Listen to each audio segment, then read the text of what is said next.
Welcome to this week's edition of Black Authors Matter TV, where we interview the latest movers and shakers in the African American literary community.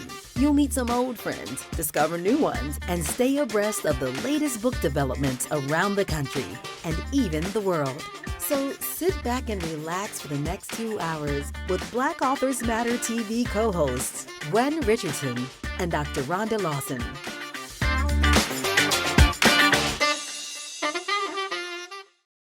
Good evening. It's August 1st, and you've reached Black Authors Matter TV.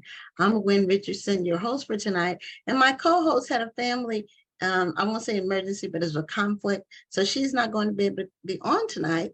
So last week I was missing. It's the summer. These things happen. So we welcome you to the show. If you've never seen the show before, welcome. If you're a regular watcher, welcome back. And because I don't have Rhonda to do my back end stuff, I might be turning my head, looking down, those kinds of things. We are going to give away 2 books, but I'm going to bring on the first guest first before we do that. And a couple of housekeeping notes. The National Black Book Festival, we're at 95% capacity. So if anyone wants to participate in the festival this year as an author, please sign up, because by the middle of August, we will be sold out. I know that's for a fact. So at any rate, and if the second and the third guests are watching, the second guest, you're okay because you're going to be in 30 minutes. But I think the third guest might have the time zone wrong. And so I'm hoping he'll stay on. But if not, may need to call him or text him. So we're going to bring on our first guest.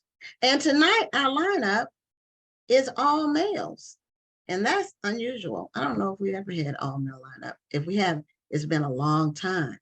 So we welcome our first guest, author Donovan X. Ramsey, to Black Authors Matter TV. Hey there, Gwen. Thank you so much for the warm welcome. You're welcome. I found out about your book actually through one of the longtime customers of our company who buys tons of books. She's been our customer for 20 years. And she listens to NPR every day. And she was how I became aware of your book. I would have eventually found out about it because we get information on new books that came out, but she told me about your book, and so I reached out to you and you answered very quickly. I appreciate that. And we're glad to have you on the show to talk about your book, When Crack Was King. I think that's a really good title. I know that's the subject of your book, but titles are important. Book titles are important because they can either draw you in or confuse you or repel you. Tell us a little bit about the book, and then I want to talk about your background after that. But do you have a copy of the book with you? I do. Let's see. It might change my camera a little bit. I was using it to prop this up. There we go. Okay, yeah. When you're using stuff, I have stuff propped up too. This is the book here. Okay, When Crack Was King, and it just came out recently, a few weeks ago, in the early part. It did, yes. So it came out July 11th. So it's a new book, and it's about what the title says, but give us your take on what your book is about. Absolutely. So the book, the title, which I'm so happy that you like, it inspired me. There was a phrase that was used in the period after enslavement, and that was King Cotton. And people used that to describe the cotton industry and how important it became in American society, that it was big enough to start a war. Well, in thinking about what the crack epidemic was like in the community that I grew up in Columbus, Ohio, it felt just that big for a period. It felt that it was king. It was big enough to start a war, at least in the war on drugs. So I wanted to put people back into that mind space of, we're going to take a journey back to a time when crack was that influential in our society. So I have a question. And I don't know the answer. So is crack at the same level, or has it waned and been replaced by other drugs? It's a great question. That crack was something that rose to prominence in the early 80s, really kind of taking off around the country around 1983. And it continued to rise in popularity into the late 80s, with like a peak around like 87, 88. I was born in 1987. So I, see myself as somebody that, kind of grew up in that era, in that environment, that crack actually is older than I am. And that the epidemic continued into the early 90s and really dropped off from there. That there are still, of course, people who use crack, but most of those people are folks that were part of the earlier generation of users, that very few young people are opting to use crack.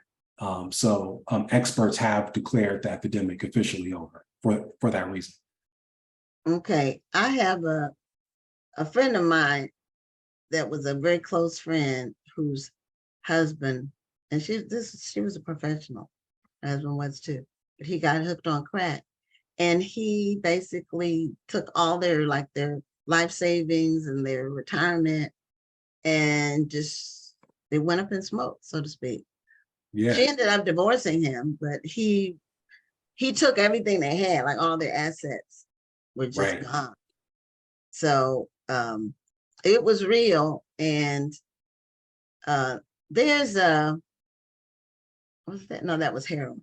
I'm thinking about something. I'm thinking about The Godfather of Harlem, but the focus of the drug was heroin in that show. But it seems like it was a show or something about, I know New Jack City focused on crack, I believe. It did, yeah. And then there's a show that just went off of TV recently called Snowfall that focuses on the crack era. Okay. I knew there was another one as well. I watched some of that, but I couldn't. I've heard it's good, but some shows you watch and you just have to move on after a little while. I may go back to some of the stuff. I don't like stereotypical shows. Well, yes. I think we are. Well, let me say, me personally, I'm up to here with Hollywood showing Black people as if the only business we can do is drugs. That's not. Yeah. But one more drug show. I don't want to watch any more drug shows.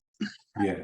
Well, I'm happy that you were able to share that story about the friend of yours, because that's what the book really gets at. It is an official history of the crack epidemic. It's rise and its fall, but it's told through the stories of 4 people who experienced the crack epidemic in different ways. So one of those people is a drug dealer. He was a young guy who was not the stereotypical drug dealer in that he had a promising basketball career. He was an athlete and went to college on a basketball scholarship. But, he wanted to be with his friends. So he also sold drugs. And then a story of a woman, and he's out of Newark, New Jersey. There's a story of a woman named Lenny Woodley, who's out of the South Central LA, who became addicted to crack and who really struggled with addiction for decades and who is now in recovery. Kurt Schmoke, who is the former mayor of Baltimore. Yeah. He was the mayor during the city's crack epidemic. So he's one of the characters in the book. And then finally, there's a man named Elgin Swift, whose father was an addict. So his story is about what it was like growing up with someone in the house who was addicted to crack.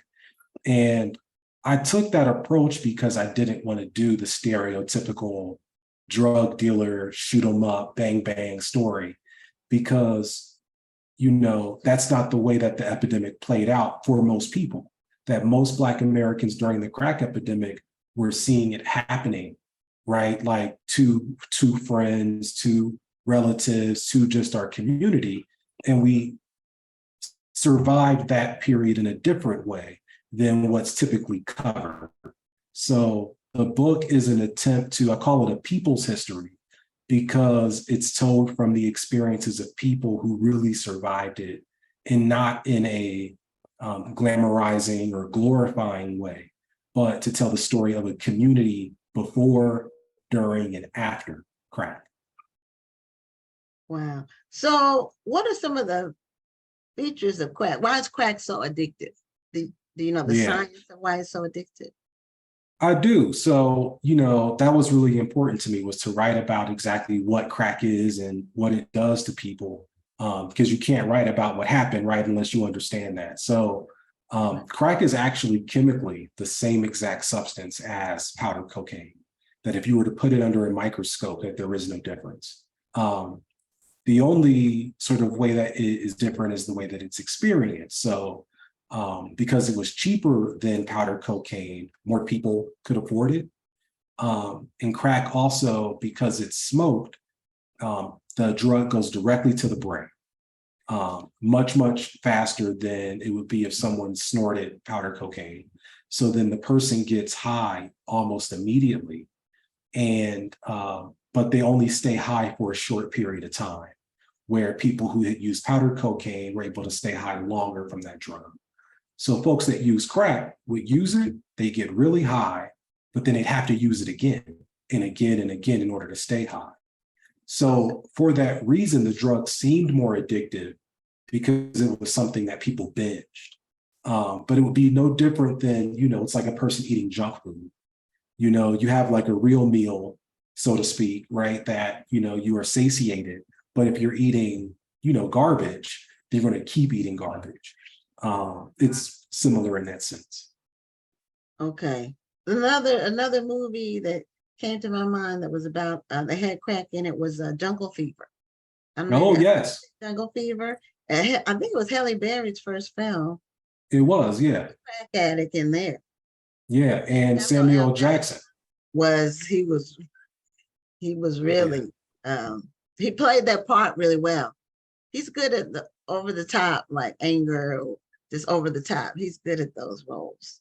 He is, I think. That was one of the movies that made such a big impression on me as a kid and kind of sparked my curiosity about what crack was doing in Black communities in particular, because I saw these scenes with Samuel L. Jackson, stealing his mother, played by Ruby Dee, her like color TV, Right. and, breaking into the house. And you saw really the outside of the sensational stuff, just how awful crack was in the Black community to break up families like that. So, for Right. that, I If think you you have to, steal your mama's TV, you're pretty far gone. I mean, yeah, you just something's got you. yeah, And but people were doing that. I mean, it was realistic. yeah, exactly. So that's, I give a lot of credit to the filmmakers of that period, because there was a lot of misinformation and a lot of kind of myths about crack in particular. Basically anything that has a big impact on Black folks, I think the media sometimes struggles to cover accurately.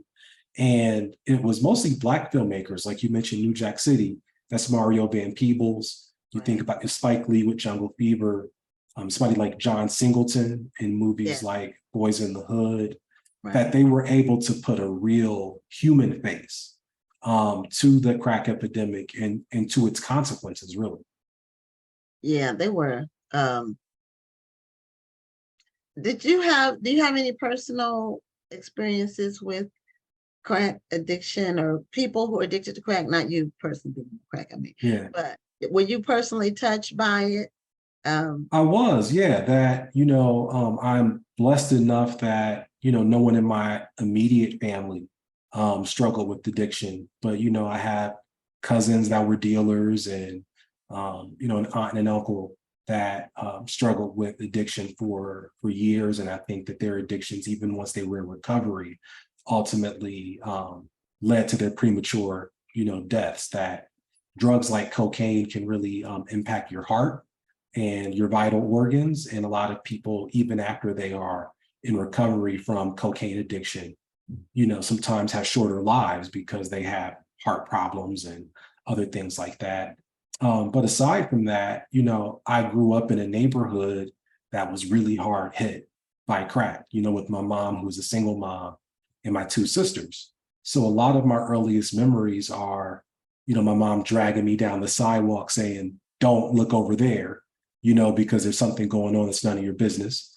And, hearing gunshots, at night, sometimes during the day.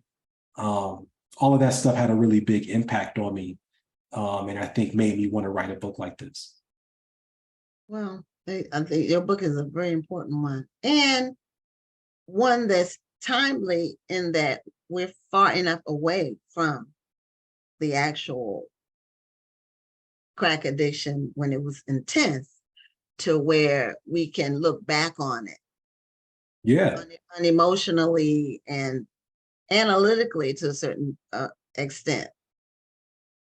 Even though you weave humans into your story. So your book is not just talking about the statistics about crack. You actually take 4 individuals and how their lives were impacted by it. And I'm sure you have statistics in it, but it's not just like an academic book.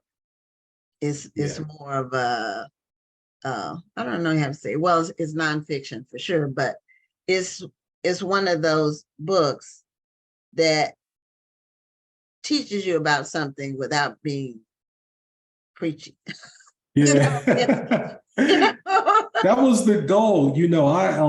One of my absolute favorite books of all time is The Warmth of Other Suns by Isabel Wilkerson. Okay, I read that.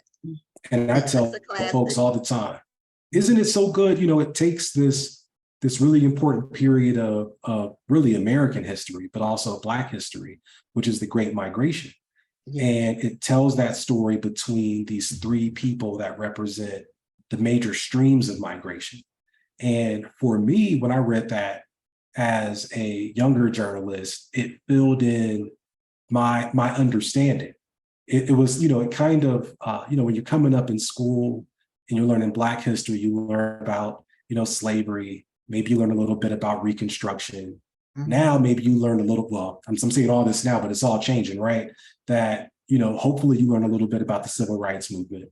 But then it's like, that's over. What happened? What else happened to all those people for 400 years? Exactly. You have 3 flashpoints or flash periods, and then the gaps have to get filled in.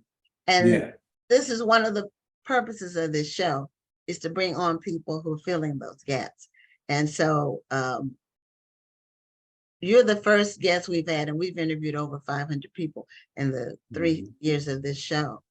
But you're the first guest that's focused on drugs, on crack. It has a nonfiction book that focused on it. And, wow. You're the first one. We've had a lot of novelists who do fiction around the drug trade. But I'm glad that you took the time to do the research and then create a story that people can understand what the crack addiction and that whole period did. Now, during that period, we had a couple of other things. Well, let me go back. Something came in my mind about you can't be a functioning crack addict. It doesn't seem like, how people can be a functioning alcoholic. Yeah.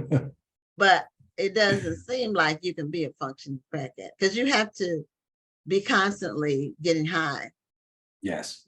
Yeah, it's a drug that people binged, right? Like the high that people have was maybe 15 minutes. So you imagine the sort of cost that people spent, the sort of expense that they took on to maintain a crack addiction, where they want to be high all day. Well, you got to pay 15 minutes at a time, and that disrupts your life entirely. Whereas people drink. You could get drunk and stay drunk. And, one of the interesting things about the crack epidemic, though, is that a lot of people who ended up addicted to crack were also addicted to other things like alcohol or, like heroin sometimes. And, cocaine as a substance, it is a stimulant. Right. Like caffeine, it, gives people energy. So sometimes they would take cocaine or take crack as a way of staying up while they were drinking, or staying up while they were using something like heroin.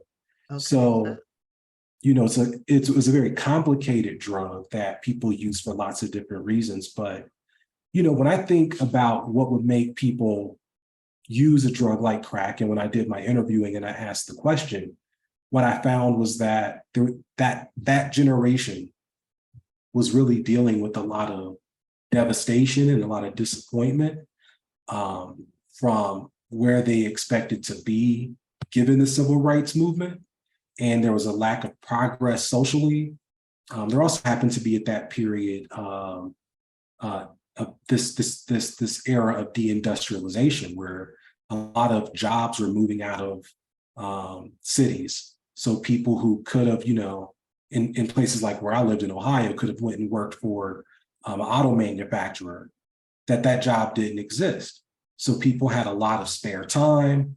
They had, their lives were getting tough and they wanted to check out. So a lot of people in that generation made the choice to check out using a substance that made them feel good and gave them energy. And it was also cheap.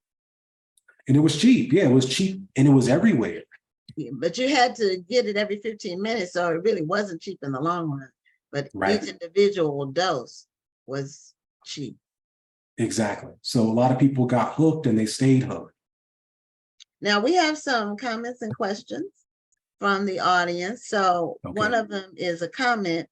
One of our regular viewers says, Mary says her brother has been addicted to crack for over 30 years. He's 57 years old. It has complete control over his life. Yeah, so that's that's so not uncommon. I think that that there are a few people that I interviewed that were long haulers, I guess is what I would call them, because it is hard to stay addicted to a drug for that long. And it's sad because people build up really a physical dependency, right? That once you use a substance for so long, it alters your brain chemistry in your body, and your body does go through withdrawals if you don't have it. So recovery can be hard. And we live in a country too where recovery is expensive and it's out of the reach of a lot of people. And sometimes, folks just make the choice that they just don't want to stop using it. But I wish that we had more accessible options for recovery, because there are these little windows where people, if it was always available, then we could get them when they have those moments where they rethink their addiction and they rethink their, substance abuse. Right. And what something that you talked about with the factories leaving during that period of time, which is relevant because people used to be able to get what's called a good job without a college education in some of these manufacturing cities where there were plants, and you could work there for 30 years and make a pretty good living and have a pretty good pension. But once those jobs left, there wasn't much for people who didn't go to college. And so that can be very depressing, for a community. Your options for employment just don't exist, or they're so limited. And then you're competing with people who are immigrant communities that are, they'll take less in terms of wages. So it's, sometimes things are about timing, and sometimes the timing can be good timing, or it can be bad timing. That's absolutely right. I think about the issue of gentrification that we deal with in Black communities, and I see it as an outgrowth of the crack era, because these neighborhoods, these mostly middle class Black, neighborhoods, residential neighborhoods, were held down by folks that had jobs like that had good city jobs, good factory jobs, were teachers, sometimes doctors, lawyers. But for the most part, if you worked hard, you can afford to own your own home. Well, really in just a couple of generations, that was swept away. So then what had been working class and middle class Black neighborhoods became ghettos, because people couldn't afford to pay their bills. They couldn't afford to keep up their houses. Then a drug like crack comes into our communities, and then you get a level of violence in these neighborhoods. Right. Well, now, 20, 30 years later, the neighborhoods that are being these beautiful houses that are being sold and bought and sold for $1 million, $2 million were just, grandma's house. That they were, and it's the people that held out, and were able to hold on to their property that are benefiting from it. But at the same time, we're being pushed out and erased, and we're losing so much value in our own neighborhoods. Well, they have because to of value them first to gentrify it. exactly. Because then the And developers get the land cheap, yeah, and then they develop it and then sell it at sky high prices. Now we have another person, just hold your thought, because he said he just finished reading your book. oh wow, Named Curtis Stevenson Jr. He hasn't been on before that I know of. Normally Rhonda does this, so she knows more. She does the checking of this, but she can't be on with me tonight, so I'm having to do double duty. But he said your work is fantastic, and he said he loves Isabel Wilkerson, so he's putting you in that same category. And her book has been around. It's been at least 10 years, at least. But it is like the Bible in terms of about the Great Migration. yes. It is the definitive work about the Great Migration. Yeah, that's one of the great things about being a Black journalist. It's kind of mixed because sometimes our stories don't get told properly by the media. But what that means is that you can take something that has been on the tip of our tongues that like we know is important and get a chance to write about it. So, Black folks have been talking about the crack epidemic, about the Great Migration for years and years and years. It's a part of how we discuss our modern history. But, the mainstream historians haven't taken on the material yet. And it felt like for me, having grown up, in that era, it's really an honor to get to tell the story. And I'm happy that Curtis liked the book. Well, in order to tell a story like this, you had to tell it from the inside person. You can't just like be an outside observer journalist and just kind of swoop in and think you could tell the story, because it won't give the people who are affected by it justice.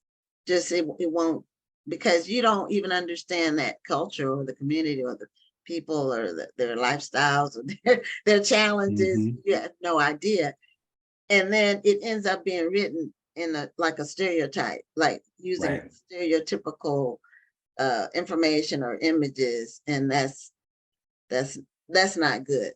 So we need to tell our own stories, and you have done a really good job of that. So we're getting close to the end of our time, so I want to make sure people can get the book, tell them where they can get it, and if to connect with you on social media, your website and all that. Absolutely. The book is When Crack Was King, A People's History of the Misunderstood Era. You can buy it wherever books are sold. I recommend buying it from an independent Black bookstore. That's just me.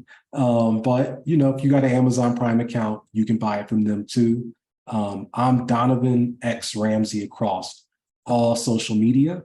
And last, I want to say also too that I read the audiobook, and it was very important for me to have my Black voice reading this Black story. So if you like audiobooks, that you can listen to me read it as well. Oh, wonderful. And you could hold the book up one more time so people can see. Absolutely. So when they go online to get it or wherever, they know they're getting the right book. When Crack Was King by Donovan X Ramsey. Thank you so much for being a guest on the show. This has been a very fascinating conversation, and continued success with the book. I see the ratings are good so far. I've checked those out. So thank you for your work and just taking on this topic. Thank you so much for having me, Ms. Gwen. And thank you for all that you do for us and for books. Oh, well, you're welcome. And we love doing the show, and we continue to be excited. And you're on the show with all male guests. That doesn't happen that often. Well, we have all 4 guests are males. Normally, we have all 4 guests being female. Okay. And we might have 1 or 2 men, but we've never had, I don't know if we've ever had a night where everybody was man. That's great. Good. The fellas get to have our own night, we need a little something. Yeah, right. Okay, well, thanks so much and continued success with your writing and your journalistic career. Thank you so much for having me. Bye. Okay, you're welcome. Good night. All right, so we are moving right along. Now, I said, since Ron is not here, we are giving away 2 books. This is the first book, and we had an extra one of these, so we're giving it away again. Connie Briscoe's book, You Never Know. And she was on the show for our book club kickback, the last one we had. And our next one is September 5th with Victoria and Rashonda, like one person to me. I get them mixed up. Victoria Christopher Murray and her new book, The First Ladies. But for Connie's book, this is a book, it's a hardcover. And the question for this is, the author, Connie Briscoe, resides in what state in the United States? So which state does she reside in? If you get the answer correct, you get your copy of Connie Briscoe's book. And the second book we're doing is for The Last Guest. So we're going to wait and talk about that when the last guest comes on. So we're going to be moving right along. Our next guest is a bookstore owner, and it's Terrence Alston. He has a bookstore called the Printed Word Bookstore. It's in Portsmouth, Virginia. And the store recently celebrated its 1-year anniversary. So, Terrence, welcome to Black Authors Matter TV, and unmute your mic so we can hear you, we can see you. Okay. All right. Welcome to Black Authors Matter TV. Good evening. And you are? Gwen Richardson. Thank you, Miss Richardson. How are you? I'm fine. I'm the producer and the co-host of the show. Rhonda Right. is, Yeah, I was looking for Miss Lawson, I guess. Yeah, we normally are on together, but she had a family conflict and she wasn't able to come tonight. Gotcha. So it's just me by myself, but we're going to have a great time. And I wanted to let you know that I am from Newport News. Wow. Okay. So now I don't know, are you from Portsmouth or did you move to Portsmouth? No, I'm not. I made this my home after I retired from the Navy. I'm originally from Cleveland, by way of South Carolina, but I'm a retired Navy man, so I set up shop after I retired. Okay, I did see that on your bio. Now I've been in Houston for many years, but I grew up. I wasn't born in Newport News because my parents moved when we were small from North Carolina. But my 8 years old until I graduated from high school, I was in Newport News. Which high school did you graduate from in Newport News? Warwick High School. Warwick High School. Gotcha. Yeah. Great football players come out of there. Yeah, we have had some. And then I went to school in Washington. So then I moved to Texas and I've been here ever since. So, but I'm excited about you having the bookstore there. Now you recently celebrated your 1-year anniversary. Yes, ma'am. So how has your first year as a bookstore owner been? Okay, first of all, again, I appreciate this opportunity. We appreciate this opportunity, you all allowing us to come on here and talk about our bookstore. The first year, it's been great, okay? A lot to learn. I haven't worked retail since I was in high school, so it was a learning curve, but a very, very enjoyable one. And we're learning as we go and looking forward to many more years. Like you said, we just completed our first year here. Okay, now did you, are there any other bookstores in Portsmouth that were you filling a void, any other Black bookstores in Portsmouth? I'm glad you asked that question. Over here on the south side, the Portsmouth, Suffolk, Western Branch area, we had to travel, across the peninsula to, a Barnes and Nobles, to a Books a Millions, or over in the Greenbrier area. So to answer your question, there were no major bookstores over here, no big bookstores. We had to travel a while. So my wife, it was her idea because she's a bookie. She loves books, she loves reading. And she often said, if I had the opportunity to create my very own independent bookstore in our area, she would. So about a year and a half ago, she came home with some keys to a building, and the journey began. And it took us about 2 or 3 months to get it up and running and get it going. And now, here we are. So to answer your question, it's us, and there's 2 other little small independent bookstores over in this section, in the Churchland area, Portsmouth, nearby Suffolk, and the Western Branch area. So we're one of 3, but the Books A Millions, the big ones, they're you have to travel far away. Okay, and are you open during the week or only on weekends, or what are your? Okay, my wife and I are both full-time, federal employees. So for right now, this is part-time. So we're here in the evenings, every evening between like 4 and 7:30 every evening. And then on Saturday, we're here all day. And then for a few hours after church on Sunday. So we're here every day. But, again, just, in the evening time. Now, every now and then, my wife may take every other week, she may have a Monday off, and she's here, all day long. So to answer your question, we're here every day, but just mainly in the evenings, but all day Saturday and then on Sunday after church. Okay. My husband and I had a bookstore for 10 years. So in Houston. And so I do understand the family dynamic. And we both worked, and we were both full-time. Just like us. Bookstore. Like us. Well, no, we went full-time in the bookstore. In the bookstore. But we started off selling books online. Okay. And we were doing that out of our house. And then we moved to a space because it started taking over our house, shipping the books. So we started when the internet first took off. That's when this has been, we had a store from 2000 to 2010. That was when we had our bookstore. Okay. So, but we focus on marketing and promotion for authors and publishers. That's what we kind of shifted to. Gotcha. We got out of the retail business, but we were in it for 10 years. So I understand it. And it's a building process. And working with people in the community is important. Now, do you all have events at your store? Yes, we do. We've had about 3 or 4 different pop-ups, here in the store. We've had some pop-ups. We've also launched an author. We had a author event that we launched, an author from Hampton who wrote a book, and we launched her right out here in the store, and it really, really went well. Also, too, we acknowledge, certain events. For instance, like we had a poetry night that went over well. We did a poetry night.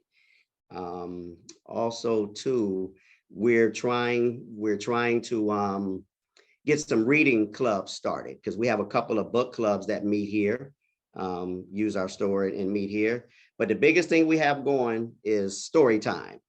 We started that in the very beginning because I have a love for kids. I work with kids. I'm very passionate about kids. So to build on literacy and to promote literacy, we have story time here in the store. We do it twice a month on Saturdays. We advertise through our social media the exact dates. And we have a group, Ms. Richardson, of about, 12 to 16 kids between the ages of 4 and 9 that come on a regular. And every kid leaves with a free book. So that's the largest and most consistent event that we have, coming out of our store right now, story time. And I love it. And the kids love it too. They love it. Have you ever had, this is just, sometime out on the show, I'll give people suggestions, things that just come to my mind at a particular time, since you said you have story time. But have you ever had an author, like a children's author, sponsor a story time? Yes, we have. We've had 3 different authors come in and read. We sure have. And that gave them an opportunity to, promote their book and to, highlight themselves. So yes, we've had 3 different ones. And I'm always looking for, authors. Matter of fact, we were blessed a couple of weeks ago to have a real storyteller visit our store. She came in to, do some shopping, and she shared who she was, and she's going to come back in the near future and tell some stories to our reading scholars. And that's the name that we give our kids that come there. We call them reading scholars. And I instill in them that they all are going to grow up and be something whatever they choose to be. So we emphasize that, and we are going to speak that into existence into them. And it's something when we're reading, they come in, they how would I put it? They'll get in here a little early, they're playing a little bit, but once that book opens, Miss Richardson, they're locked in. They're locked in. They ask questions, they raise their hands. We'll process the book afterwards. So they're really, really into it. And again, like I say, each kid leaves with a book because our goal is for them to build their very own library. So yes, to answer your question, yes, we've had 3 different authors come in to read to them. Okay. Now, what kinds of books are your best-selling? When you're in retail, there's certain things that move better than other things. So what's moving for you right now? Got you. Okay. One book that we can't keep on the shelf is Stephen A's book, Stephen A. Smith, his book that he wrote. What else would I say? His memoir. Yes. It's a memoir. Uh-huh. Yeah, Is right. it Okay. No Chaser, and that's the name of it. I believe so. I believe, yeah, Stephen A's book. I'm looking over where it was, and it's not there anymore.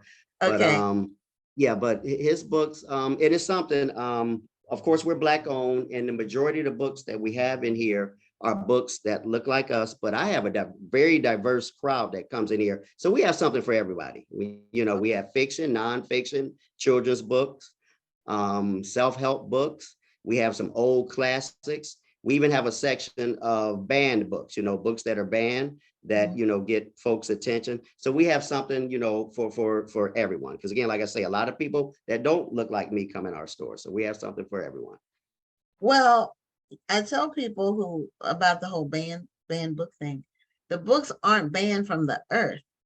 Right. And most of the time, the books that are banned become bestsellers. Exactly. Everybody is like, everybody wants, it's like the thing you can't have that makes you want it more. There you go. So, you can still buy the book and support it anywhere. It may not be in the particular school or whatever, but you can still buy them. So somebody said they missed the name. I don't know if they missed your name or the name of the store. So I'm going to type it in. It's the Printed Word Bookstore. Yes, ma'am. 5901 Churchland Boulevard, Churchland, Virginia. But it's in the Portsmouth area for those who might. Yes, ma'am. Mm-hmm. So I'm going to put Portsmouth on. Portsmouth, yeah. Churchland is a section within Portsmouth, but yeah, Portsmouth, Virginia. Okay, yeah, I had heard of Churchland, but I haven't lived there in many years. So right, it's different than when I lived there. Oh yeah, I'm sure it is. I'm sure it is. Changed a lot. When I was Suffolk was just something you went through, like you never even stopped unless you needed gas. But they built Suffolk up because my brother, who's now passed, had built a house in Suffolk, and so it's built up now. But years ago, it's grown. It's grown. And Churchland is right on the Suffolk line, and Suffolk is the largest city in Virginia as far as size. A lot of people don't know that. You mean miles? Square miles? As far as size, yes, ma'am. Square mileage. Is it? Yeah, Virginia Beach is the largest city population-wise, and Suffolk is the largest land-wise. Yes, it is. Okay, no, well, that's new information for me too. So let me see if anybody had any that person said they missed the name. Let me see. Okay, so now, do you sell anything other than books in your store? We sell books, T-shirts, coffee mugs, a few journals, and that's about it. Yeah, we're mainly books, journals, T-shirts that my wife makes herself, and mugs, and yeah, that's it. Okay, well, it's when we started Kush City, I was the one who brought the idea home, and my husband thought it was a good idea too. So it helps to have the support of your spouse when you're doing, because we're a team. Yes, being in business is no joke. It's not. Especially when we work full time like we do too, in addition with this. Yeah, we were full time. Now we were full time in the business. So our typical day was 11, 12 hours, Monday through Friday. Okay, wow. And then we were open on Saturday, and then we were closed on Sunday. And we used to kind of trade off one Saturday where one of us could, because we had a daughter, a young daughter at the time. So one of us would be there one Saturday, so we could still do things with her. But you know, a lot of times we missed out on family stuff because that happens on Saturday, and we at the store. So, but you know, you work it out, and there you go. Whatever, as long as you're in one accord and you're doing it together, and you're not going to always agree, but if you mostly agree, you know, it'll work out. Whatever the outcome, it'll work out. Yes, ma'am. Yes, ma'am. But I like to see that, you know, you and your wife, I like to see people be a team, because it's hard. It's hard being in business.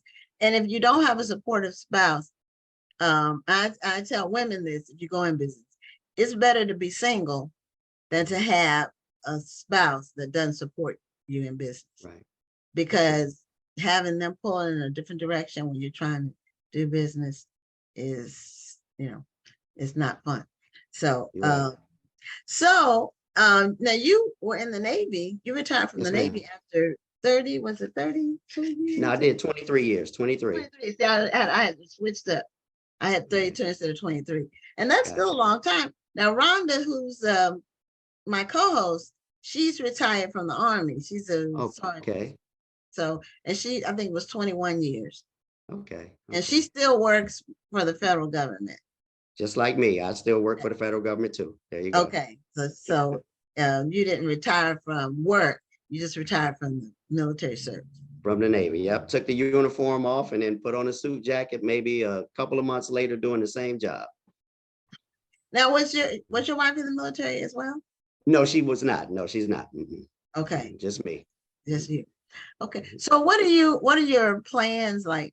Do you like for the next year? You just celebrated your first anniversary. First year. So for the next year, what are you hoping to do with your store? I'm glad you asked that. We're like I say, story time is the biggest wheel that we have going in addition. Again, we have a vision of hosting some how would I put it? Some things that we want to be an outreach to the community. Okay. So we want to, you know, do some things that can help benefit the community. Again, I'm looking to muster up a group of teens to start, you know, their very own reading club, try to do whatever else we can to help promote literacy in the neighborhood. A couple of weeks ago, we were blessed with going to Portsmouth Community Day, and we were able to set up a tent and pass out literature, pushing literacy and letting, you know, the community know about story time and some of the other things that we offer. So again, our goal is to continue to push literacy and do whatever we can with young people in the area. And again, I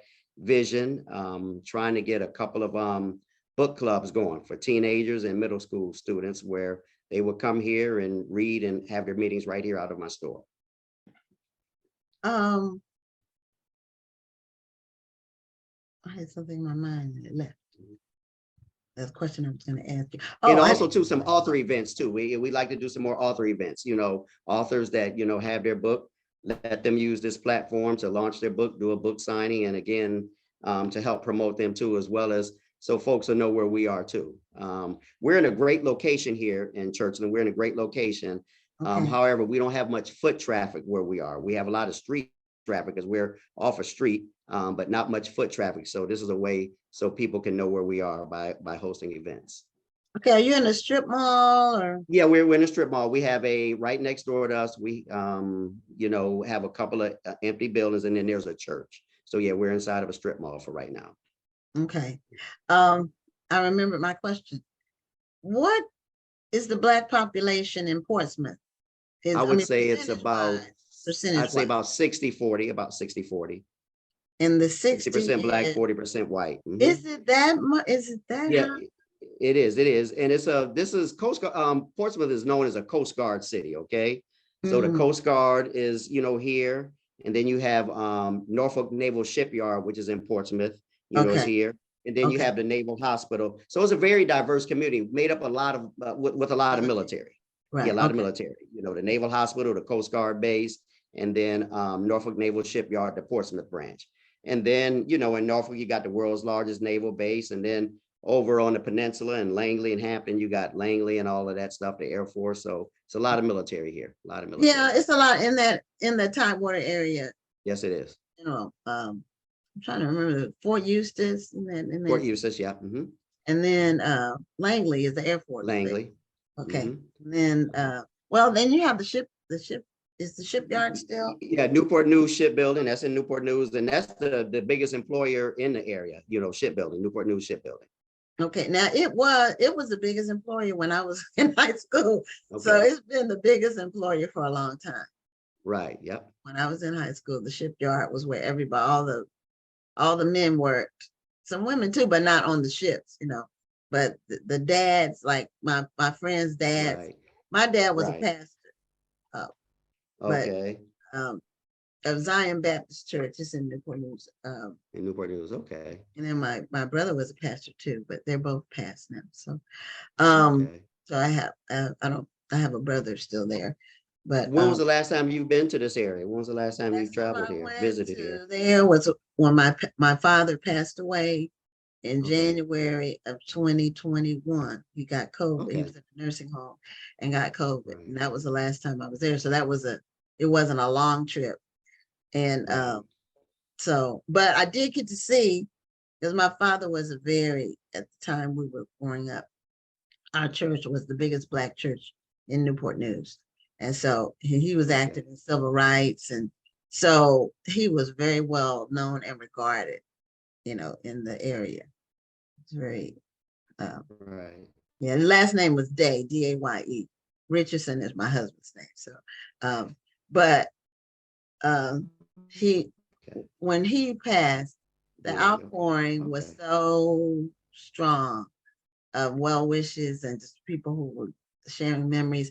But because it was during COVID, you couldn't have the real right, funeral like you right, right, normally would have had. oh, yeah, You oh, yeah, know, we live I streamed remember, it. You couldn't have a lot of people and everybody had to be far apart and all of that. right, But it's still we the send off was it respected his, okay, so okay, he was a very accomplished person.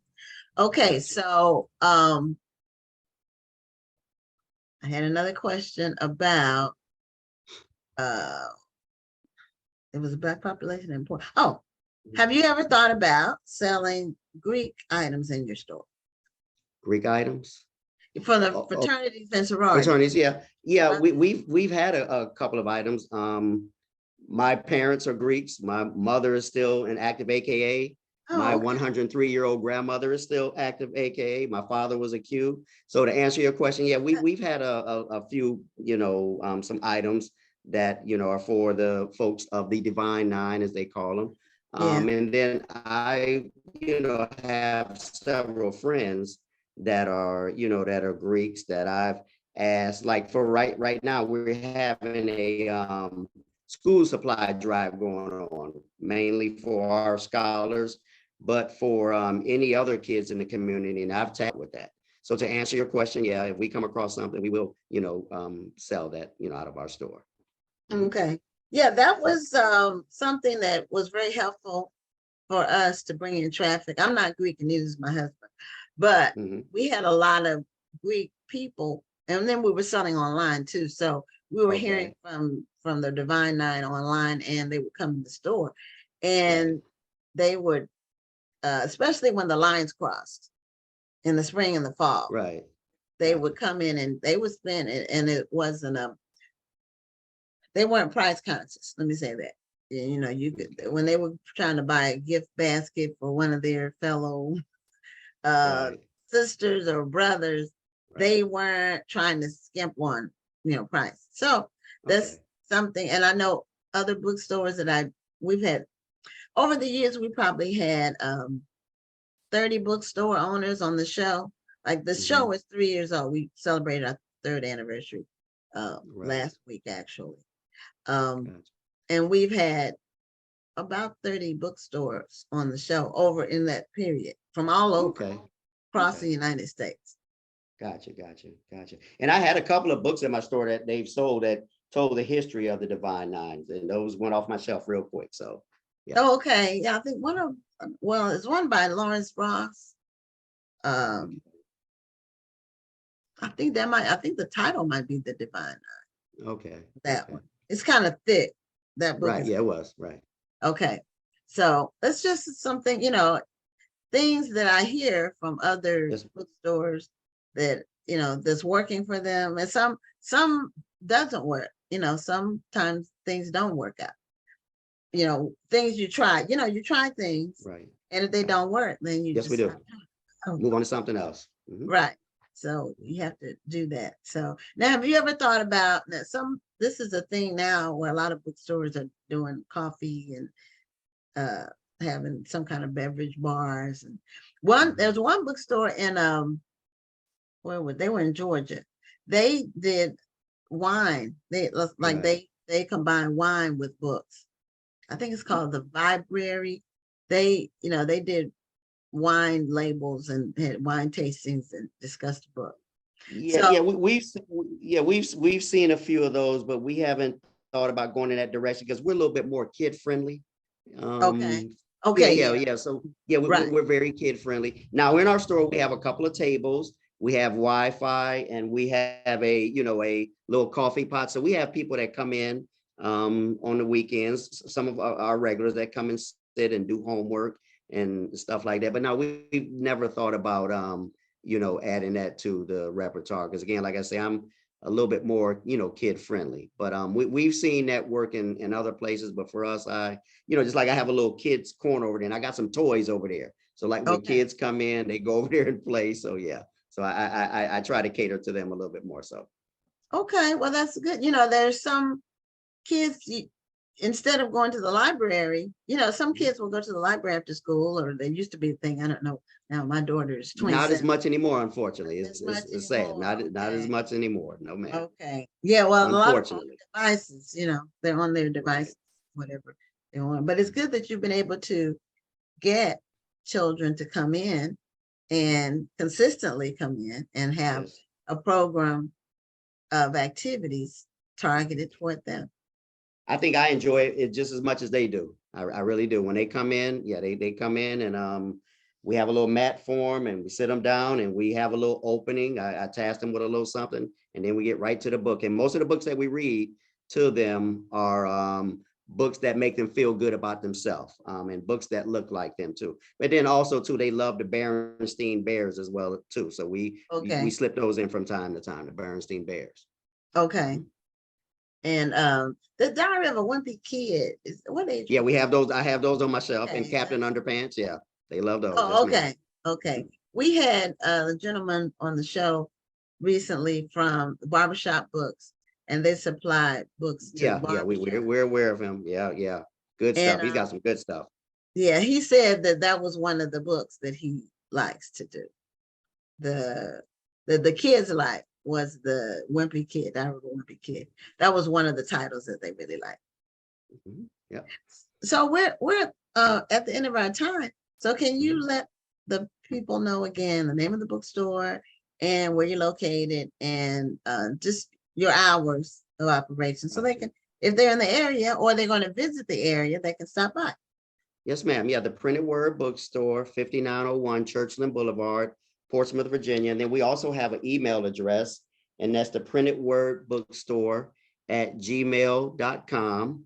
For now, every day in the evenings from like 4 to 7, on Saturday from like 10 to 6, and on Sunday from like 2 to 6. So every day someone is here. Our prices are very, very reasonable. We're very, very friendly, open, down home, good people. Okay. Well, thank you so much, Terrence, for being and thank you for the opportunity. I really, really appreciate this. Thank you for the opportunity, ma'am. Yeah, and we became aware of you on social media. That's how we became aware of you. Some people we become aware of through, it's all kinds of ways we become aware of bookstores. Right. But I think you were on our Instagram or our Facebook or something, and that's how we became aware of you. And you had a bookstore. Okay, and please keep us on there, okay? Well, we don't delete anything unless it's a racist remark or just something stupid. Gotcha. I'll try not to do either of them. Gotcha. And you stay cool down here in Houston. I see you all on the news every morning. Y'all burning up down there, I tell you. We're normally hot, but this year is a whole nother level. So yes, ma'am. we stay indoors until it's about 7 o'clock. Yes, ma'am. Come out. So thanks a lot. And I'm glad I was able to have some from my home area on with the bookstore. Yes, ma'am. Representing the 757. Right. That's right. Well, take care. And thank you for being a guest on the show. Yes, ma'am. Thank you. Be blessed. You too. Yes, ma'am. Bye-bye. Bye-bye. Okay. Well, this is our night where we have all of our guests are males, and we're excited about our next guest. And this is someone else whose roots are similar to mine, but in North Carolina. So this guest, I'm excited to hear about his. Each one is exciting because they're all different and they all have their own individual story to tell. But tonight we have Ryan Mitchell. The book is called Ed Mitchell's Barbecue, and Ed is his dad. Hey.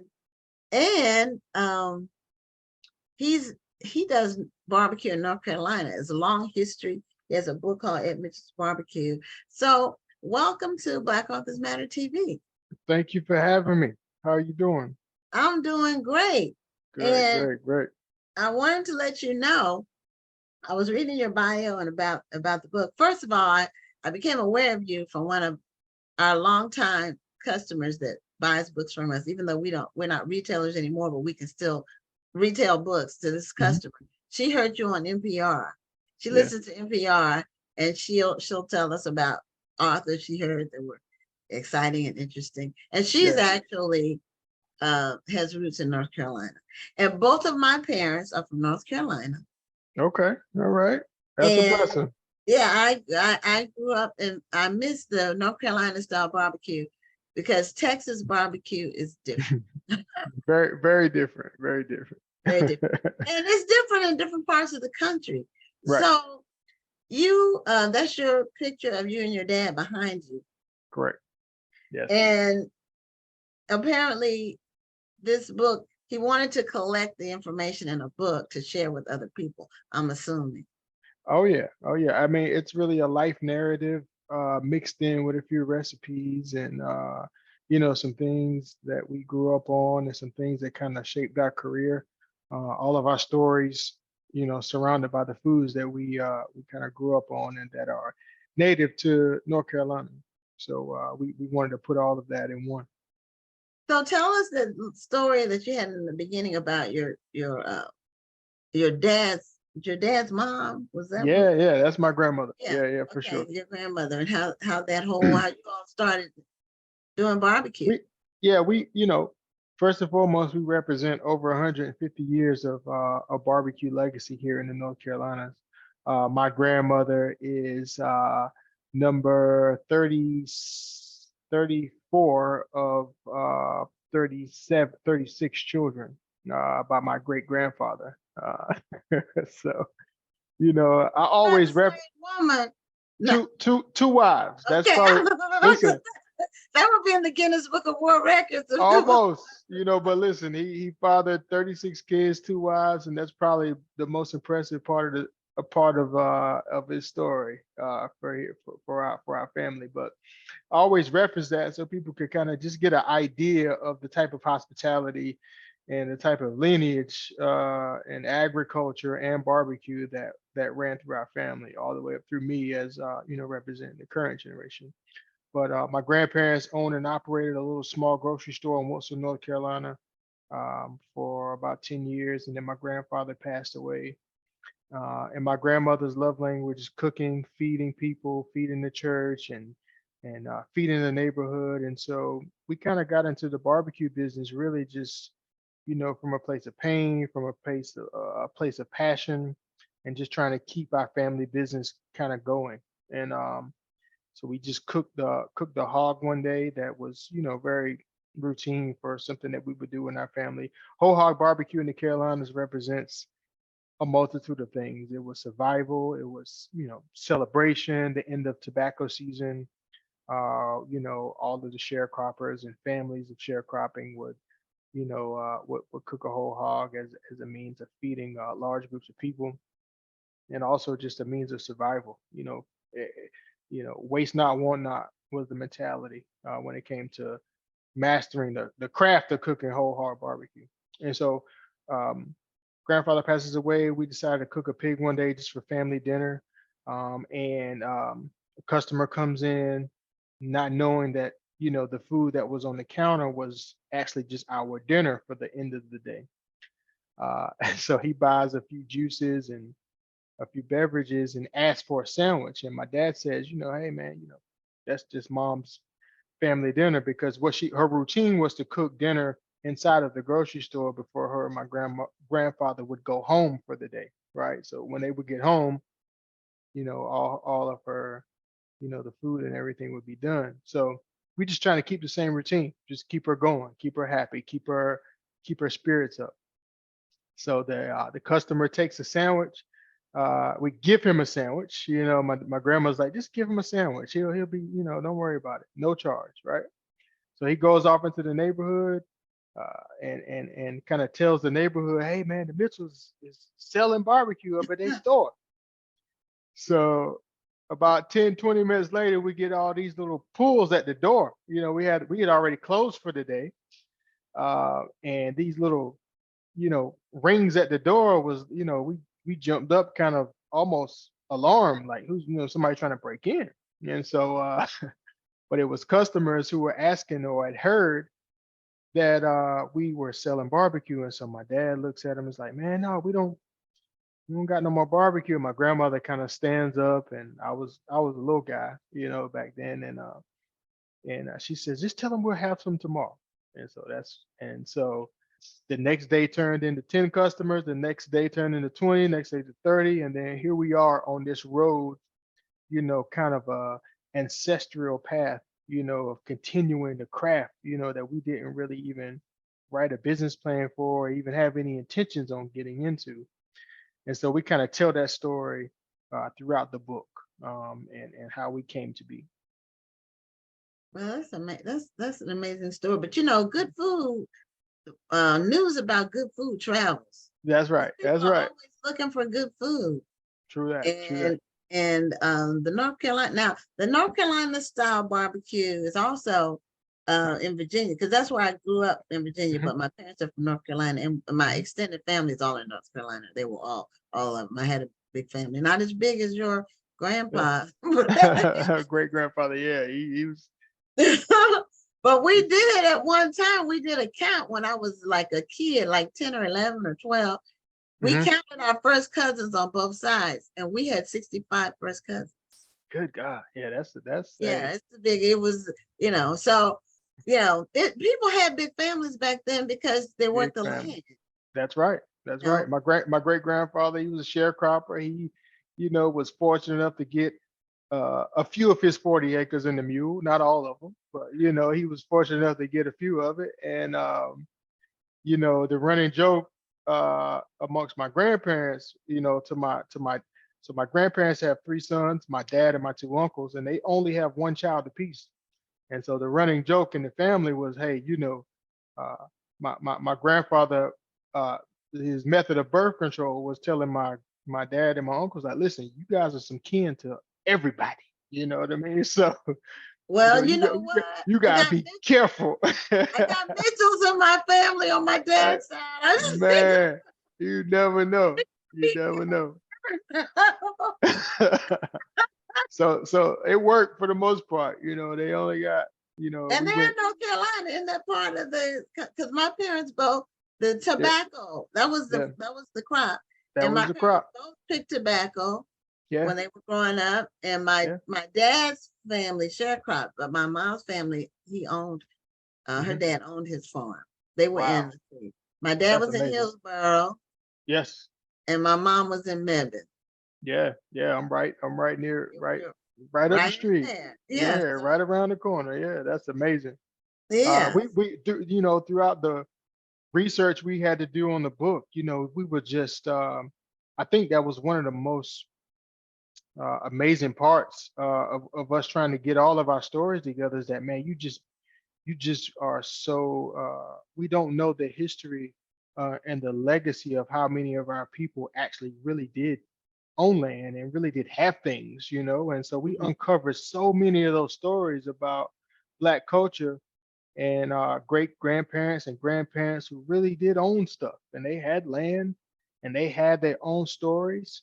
And so that was really, that was really humbling to kind of run across all of these things that we thought were unique to our little street. But, Black culture and Black families had, a multitude of different things that they had were able to amass throughout that time. And that, but like those stories don't get told because we get down the rabbit hole and other things. Yeah, there's more stories being told in Yeah. in these times. I don't know if COVID had something to do with it, people Yeah. being locked in, Yeah. and then the stories have really come out since Yeah. COVID. Yeah. We Yeah. have so many people have written amazing history Yeah. since COVID, and it's not history from necessarily 200 years ago, but Right. it's in the last 100 years. In the last 100. That's That's right. that's really history That's right. that is missing. That's right. Because we were free, we were building things, we were Mhm. doing things, we had our own communities. Mhm. There was poverty, but there was sharing. That's right. The people, you didn't have homeless people Right. because people shared and everybody worked too. You were That's right. expected to work. Right. Everybody worked. Everybody shared. Yeah. The village Yes, mentality the was village was alive and real. well. It was Yeah. real. That's right. Now, how did your dad started the business, or did your grandmother start the Well, business, or the whole family started the business? How did that happen? well, from an entrepreneurial standpoint, it was my grandmother and my grandfather. They started the supermarket. My grandfather retired after 20 years of working with the state, and his only goal was to try and just try to leave his sons and his grandkids with a piece of a legacy whereabouts they could at least have the opportunity to think about entrepreneurship. So they bought the grocery store in the early 80s. But we all entered the barbecue business, hand in hand. I was 13 years old when my grandfather passed away. My dad was, and my dad and my two uncles and my grandmother. So it was just the five of us. And we kind of just, when we opened the doors to Mitchell's Barbecue, we were kind of all just right there trying to figure it out together. And my father was leading the way, because he had had some other opportunities and some other real estate businesses that he had owned and operated at the same time. He was a Vietnam veteran, had worked in Boston and been around the country a little bit. So his story, as he makes his way back to North Carolina was similar, kind of similar to mine, but generations before me. So he comes home after Vietnam and earning his degree at Fayetteville State and kind of really just helps my grandparents kind of just get a little bit more active in entrepreneurship and helping them kind of understand some of the parameters that went around that. And so the grocery store was a family business, and then the restaurant became a family business. And lo and behold, right around 2000, we'll say 98, 99, 2000, food culture and the identity that Black Americans, the narrative that Black Americans really owned as far as relates to barbecue, right? We began to get in control of that. And so we, were, as far as our area was concerned, we were kind of the first family to kind of credit barbecue to the enslaved African Americans that were in our ancestral history, right? And so we learned how to do that. We mastered that craft through skill sets that were taught from my great grandparents and my grandparents to my dad and my uncles. And so we were fortunate enough to get invited to a symposium in early 2000 in Oxford, Mississippi, by the Southern Foodways Alliance, because they were just on a quest to understand. They were quietly traveling the country trying to find some of these old school traditional barbecue places and Black families specifically who were not just in the pits doing all the cooking, but also were in front of the businesses that were operating. And so there were very few of those in our area. So we were blessed enough to be, just kind of, you know, put on Front Street kind of as, hey, we learned these skills from our African American ancestors as far as it relates to cooking barbecue. And so that created a whole new world, of interest and just, next thing you know, we're traveling to New York, doing barbecue block parties, and all the foodies from around the country are getting knowledgeable about and just more inquisitive about where their food comes from and where their food systems come from and what is the sustainability of cooking, barbecue and food in general. So we were just kind of right in the middle of that storm. Food Network is in its infant phase, Okay. right around 2002, 3. So Antonio Bourdain and some of these, world-renowned celebrity chefs started to make their visits to our restaurant, and we just kind of just blossomed, right out of the middle of that. Yeah, the timing sounds like, Yeah. timing it can work for you, it can work against you. But when it's working for you, it really Absolutely. can work for you. That's right. And I tell people, luck is what you get when you've been working already. Mhm. And you don't get luck when you haven't been working already. You That's have right. At all. and somebody recognizes the work you've been doing. That's That's right. when luck kicks in, but you have to do the work first. Now, I have a question about the barbecue in general.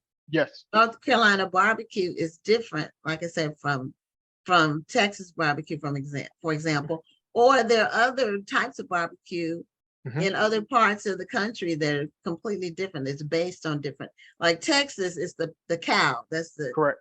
That's our everything is there. And when I first moved here, and this has been years ago, I ordered some barbecue, Mhm. expecting to get the barbecue I grew up on. And Yeah. then when they gave me the barbecue, I said, that's not barbecue. This isn't barbecue.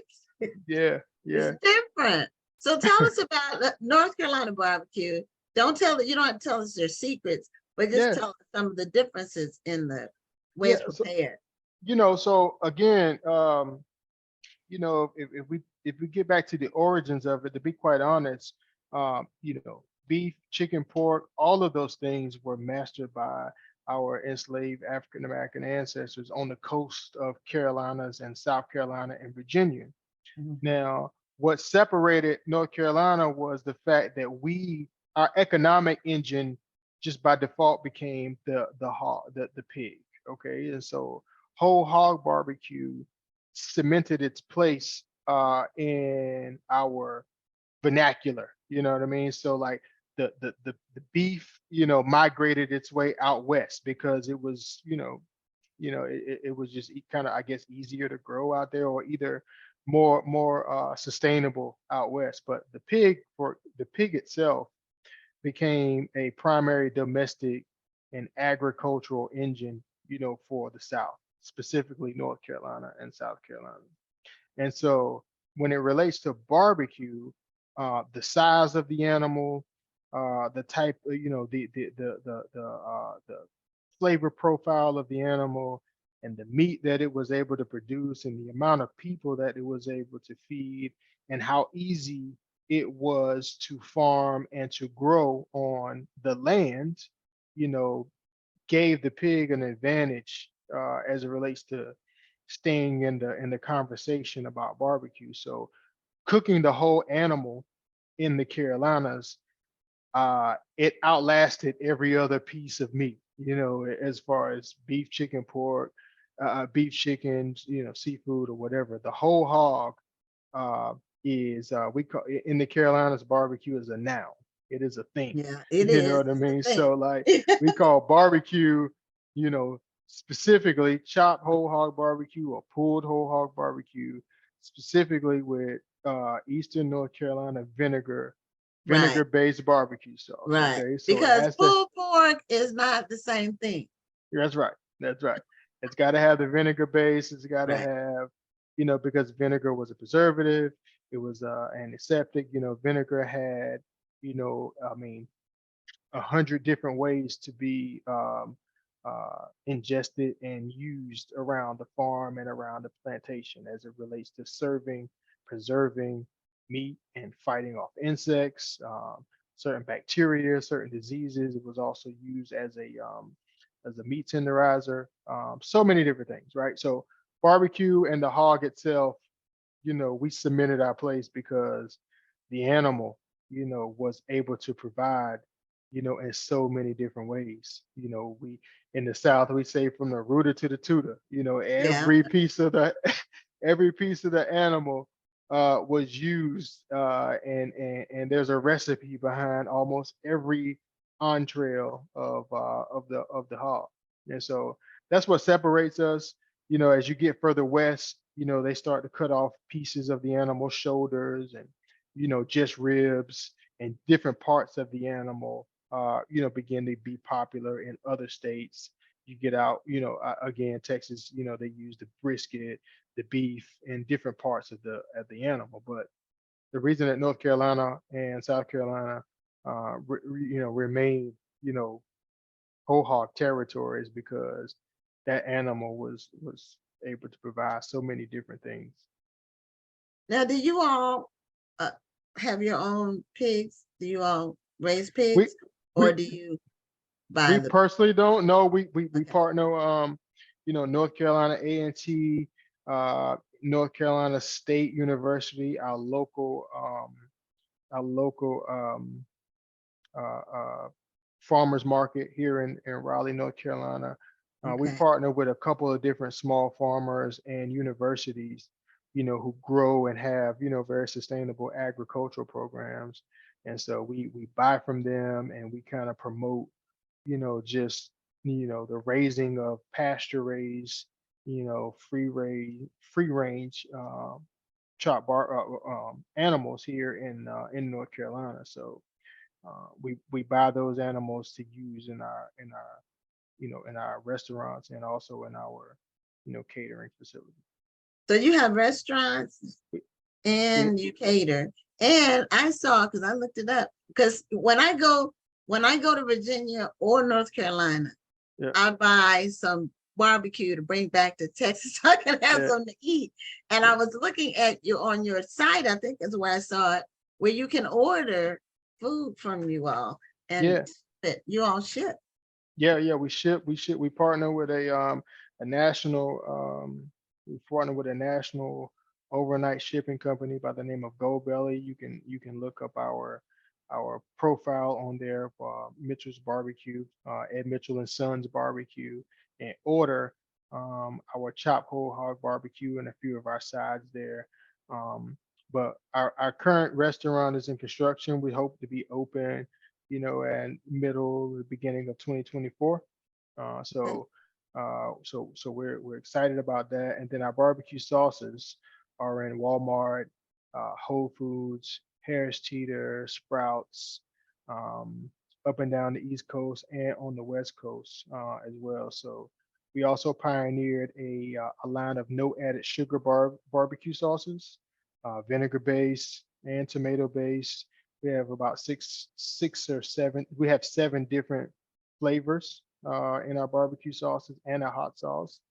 And so we don't use any added sugar. We use all natural recipes, right from the Carolinas all the way up to the Gullah Geechee culture in the South Carolinas, where we stew down our veggies and our fruits, and that's what we use as a sweetener, instead of adding a bunch of sugars inside of the product. So Right. Now, check do us you out have in a the grocery copy stores. of your book with you?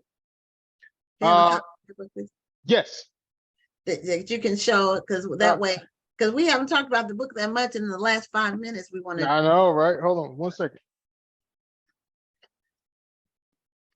So he's going to get the book that's called Ed Mitchell's Barbecue, Celebrating the Eastern North Carolina whole hog barbecue of my African American ancestors.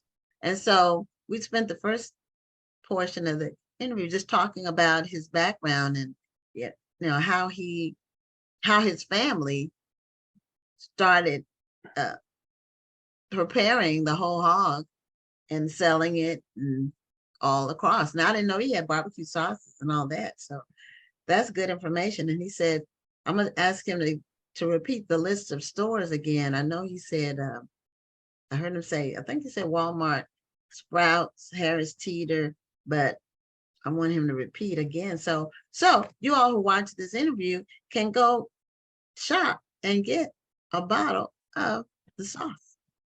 So he's going to get a copy of the book so he can show us the cover.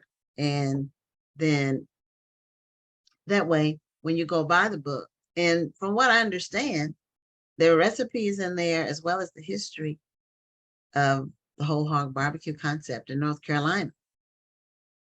So as soon as Ryan comes back on screen, he'll show us the book, and then All there right. he is. Okay. Here we So go. there's the book, and it looks Yep. pretty hefty. Yep. It's a copy of our book. It's called Ed Mitchell's Barbecue. Again, it is in Barnes and Nobles. HarperCollins is the publisher. Amazon has also been a major supplier of it.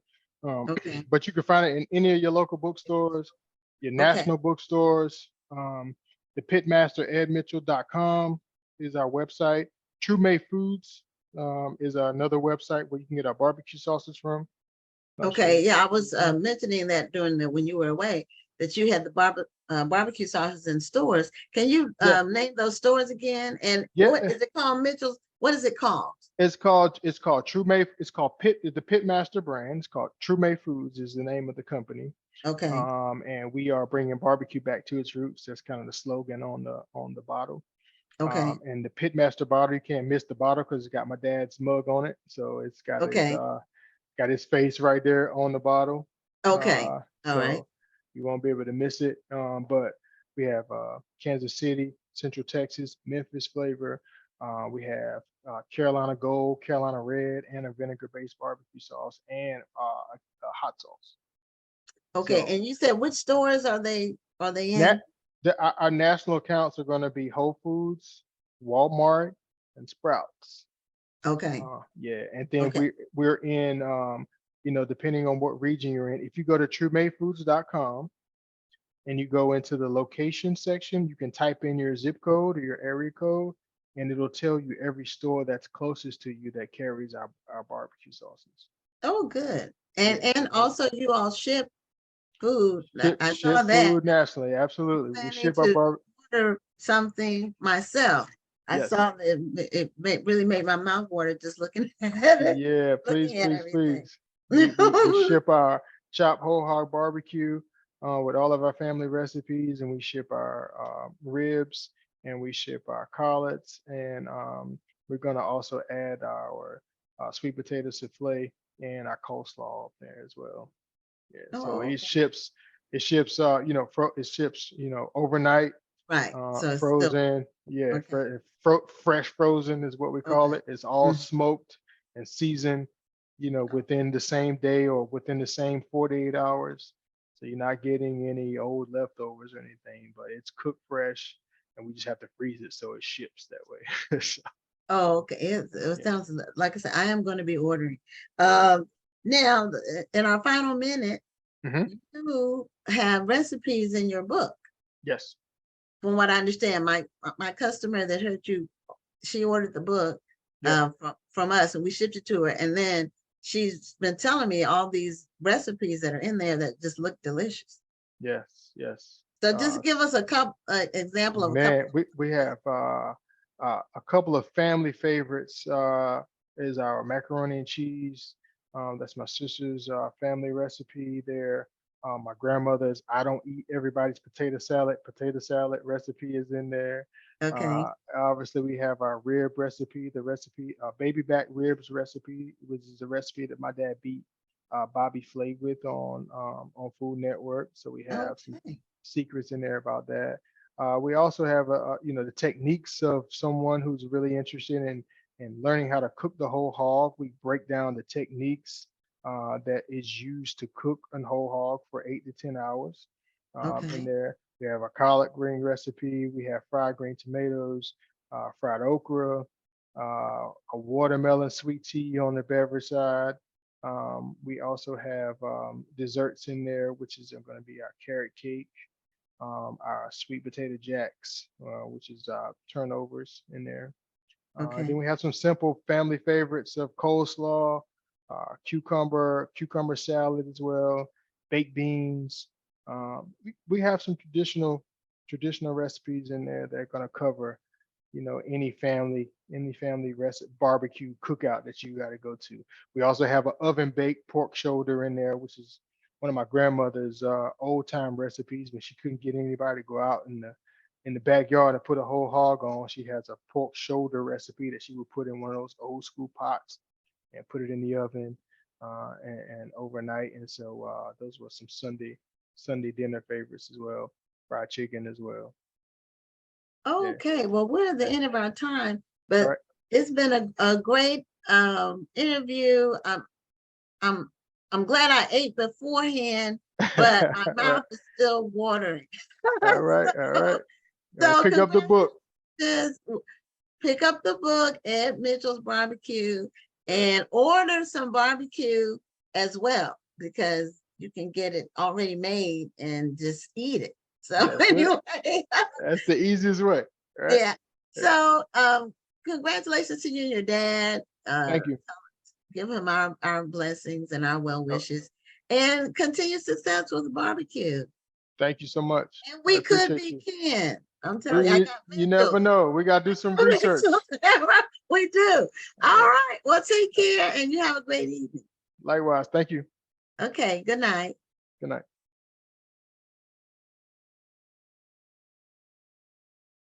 Okay. So our last interview is on its way, and the author is Remi Adeleke. I think I'm pronouncing it correctly, but he'll let me know if I'm not. And he has a new book called Chameleon. This is the advanced reading copy that we're going to be giving away at the end of the interview. And it's like a spy thriller, espionage type book.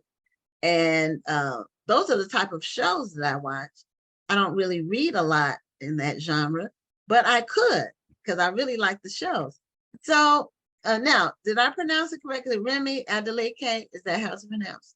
Adeleke, yes, that's good. Okay, all right, I was close. So anyway, welcome to Black Authors Matter TV. Thank you so much. Thank you for having me on. It's an honor and blessing. Okay, I saw an interview with you. I think it was earlier this week. Which one?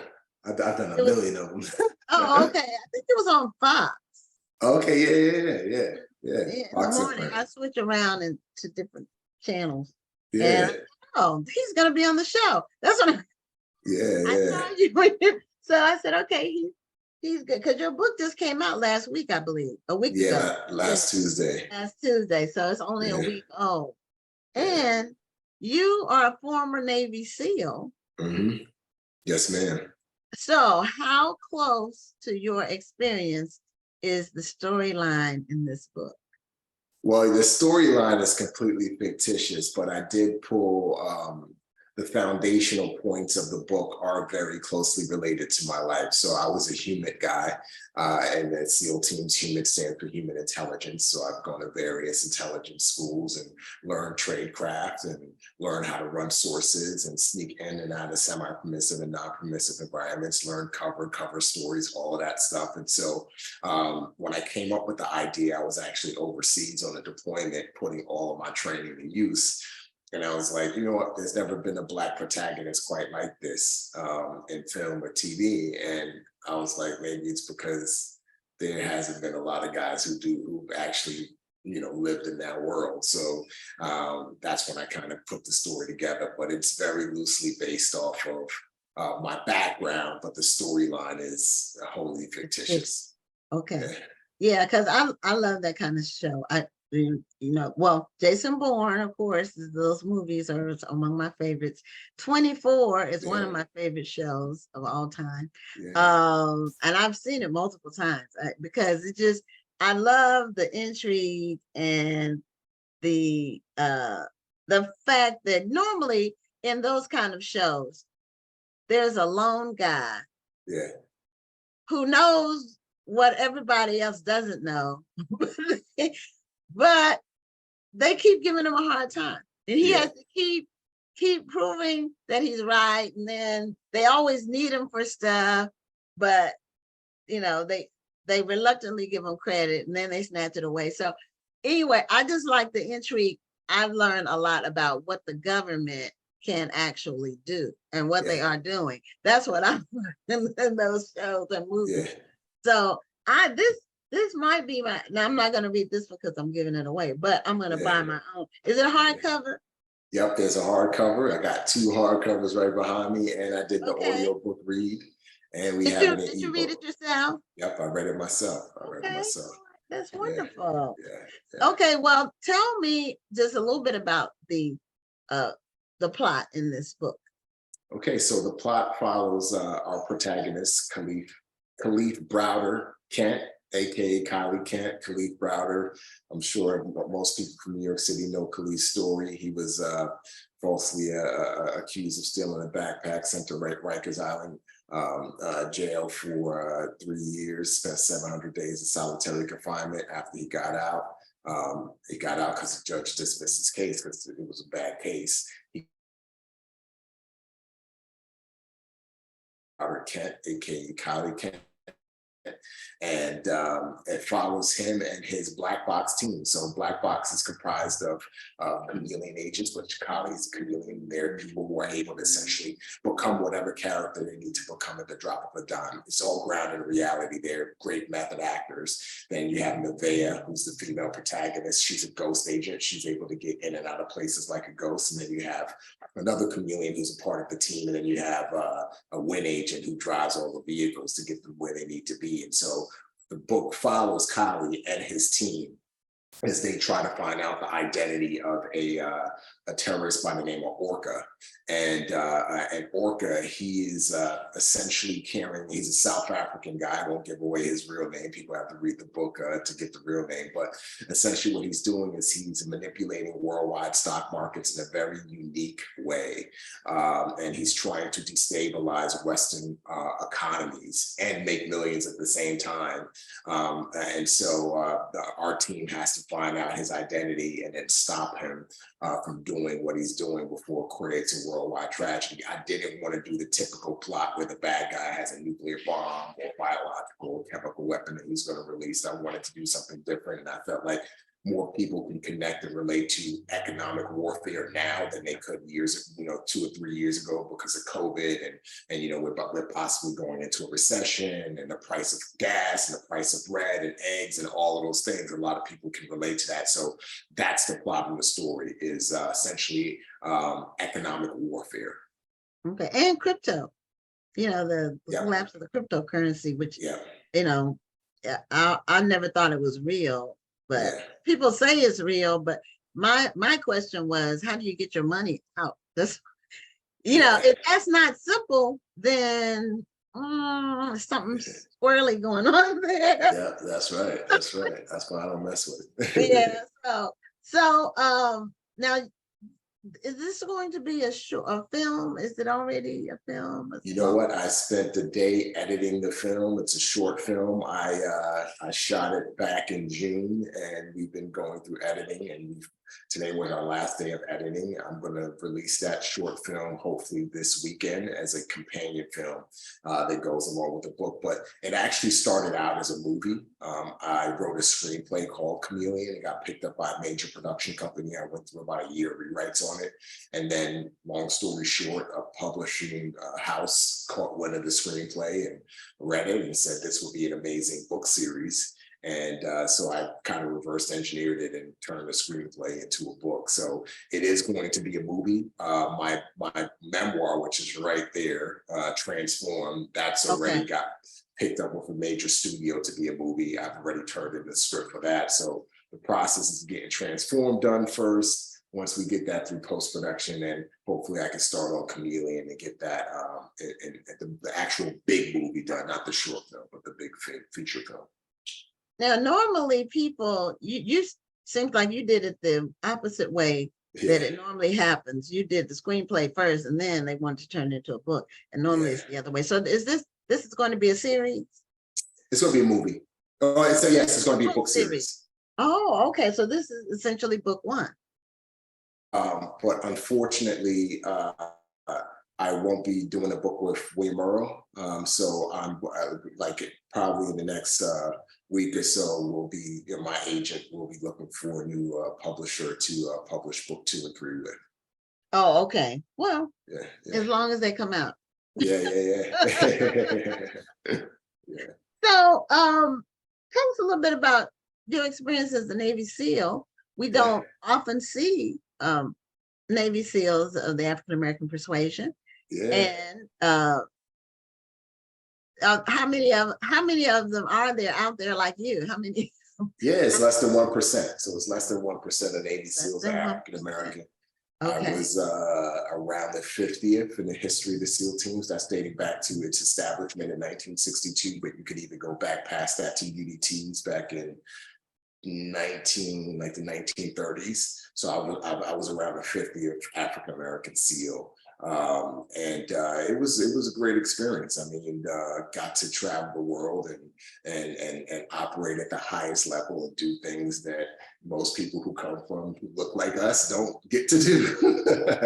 And so it was definitely a fantastic job, fantastic experience, and really opened my mind up to the possibilities. Really showed me that I could do anything in life as long as I put my mind to it, because the attrition rate in SEAL training is around 80 to 90%. The class that I graduated with, only 29 of us graduated. And of the 270, out of the 29 of us who graduated, I was the only African American in my class. So, wow. Yeah. So what is some of the qualities that make a good Navy SEAL person? Like, what do you, swimming? Yeah. You have to have the physicality. You have to be able to swim. You have to be able to run and do push-ups and have strength. But it's more about mental toughness than it is physical toughness. Okay. So more about how far can you go after everything has been stripped from you: food, sustenance, sleep. How far can you keep going? And it's all about the mental. You can't tell what's inside of a person's heart. They've had scientists come to go to the SEAL training compound to try to study students to figure out, why is it that these people make it and these people don't? And scientists haven't even been able to figure it out, because you can't tell what's in the person's heart. I've seen guys who are yay high, really skinny, and everybody looked at them, nerdy looking person, everybody looked at them and said, there's no way that guy's gonna make it. And he makes it and becomes a SEAL. And then you see guys who are like 6'6" and super muscular, they're triathletes, best athletes on the planet, and they quit on the second day. So it's all about the mental. It's all about what's in here. And it's also about the ability to operate as a team. I think we live in a very individualistic world and time period where it's all about me and mine. It's not about anybody else. It's just about me and mine. And the SEAL training program is a team-based program. You have to be willing to not just operate at the highest level, but operate with a team. And I think that that's another thing that that the instructors and the community looks for, are people who are able to operate within a team at the highest level. How big are the teams? I mean, they're small teams, I'm assuming. Yeah, so each SEAL, what we call a platoon. So each SEAL team is actually a command, and then within that command, you'll have about 7 platoons, and in each platoon you have about 16 SEALs. So yeah, it's a platoon of guys, and those are your brothers, and you spend most of your days with them, because even when you're not deployed, you're going through a training workup cycle. You can't just go on missions. You have to go through about an 18-month training cycle. qualify as a SEAL team or platoon, and then you get to go on mission. So it's a whole process. And so, yeah. It's interesting. You know, when you were describing the two different types of people, and the one smaller person, that there were doubts about whether or not they would make it, and then the taller, muscular person, he assumed, you know, it could be it when you are like the underdog, you might try harder. And when you are like a buff guy, you just assume that you're going to do stuff, you know? Yeah, pride. Be part of it. Yeah, for sure. Absolutely. Yeah. So tell us a little bit about your memoir. Yeah, so my memoir chronicles my life. I was born into riches and wealth in Nigeria. My dad was a very wealthy Nigerian engineer and businessman. He engineered one of the first man-made islands in the world. It exists to this day. It's now known as Banana Island, but it was once known as Lagoon City. And the long story short, the Nigerian government stripped my dad of all of his assets. And he mysteriously died 3 weeks later while he was fighting them in court.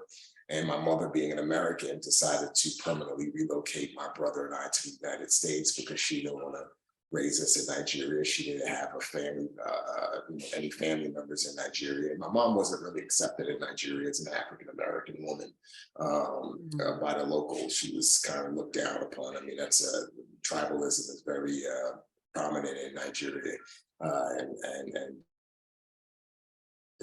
You know, African Americans are somewhat looked at differently. And so, long story short, my mom brought my brother and I to the Bronx. And not having a father, I ended up getting involved in the same things that a lot of young African Americans get involved in the cities, and started stealing and selling drugs and running high-level scams. And before I knew it, I built a massive legal enterprise, and I was laundering the money that I was making into a record company.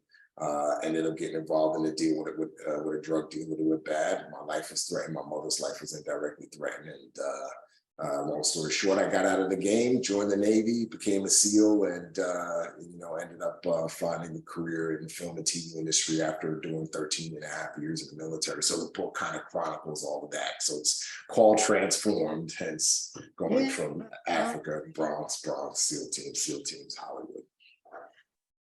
Now, how were you able to avoid the criminal justice system, or did you avoid it? I didn't avoid it. I ended up, when I went to go join the Navy, I had my Navy recruiter discovered that I had 2 warrants out for my arrest. I had a warrant in New York and I had a warrant in New Jersey. And instead of turning me into the police, because she was from the Bronx, and she wanted to give me a chance, she took me to both judges. This was about 9 months after 9/11. So she essentially told me, hey, this kid's trying to join the military after an act of war. Both judges unanimously expunged my record. And then she tried the paperwork to sneak me into the Navy. So that was how I was able to get out of, avoid incarceration, was somebody who decided to take a huge risk and essentially put their career on the line to help me. And gave you your chance. Yeah. And why'd you pick the Navy as opposed to the other branches of service? Because I wanted to be a Navy SEAL.